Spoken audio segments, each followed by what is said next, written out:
बीडमधून विधानसभेला लढवावी कार्यकर्त्यांचा असा आग्रह असल्याचं ज्योती मेटे म्हणाल्यात। योग्य वेळी विधानसभेबाबत विचार केला जाईल असं ज्योती मेटेंनी म्हटलंय। विनायक मेटेंनी मराठा आरक्षणासाठी अनेक प्रयत्न केल्याचंही ज्योती मेटे म्हणाल्यात। माझ्यासोबत ज्योतिताई मेटे आहे। ताई, बीड विधानसभेतून तुम्ही उभं राहावं, तुम्ही नेतृत्व करावं, तुम्ही विचार करता? होय, कार्यकर्त्यांचा तर मला सर्वदूर आग्रह होतोच आहे। म्हणजे गेले 1 वर्षभर हा सातत्याने आग्रह आहे आणि गेल्या काही महिन्यात तर या मागणीने खूप जोर धरलेला आहे। योग्य वेळी याचा नक्कीच विचार केला जाईल। दोन तुम्ही एक मुद्दे मांडले होते। एक मुद्दा होता आरक्षणाचा, दुसरा अरबी समुद्राचा। शिवसंग्राम या दोन्ही मुद्द्याकडे कसं पाहिल भविष्यामध्ये?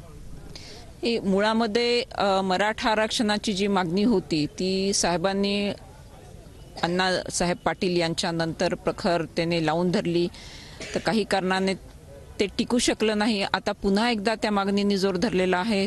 त्यांचं नेतृत्व मनोज जरांगेजी करत आहेत, त्यामुळे समाजाला आरक्षण मिळालं पाहिजे यावर तर शिवसंग्राम ठामच असणार आहे। मात्र ज्योती मेटे यांच्या मनात काय ते अद्याप बाहेर आले नाही, ओटावर काय आहे ते आणखीन बाहेर आलं नाही।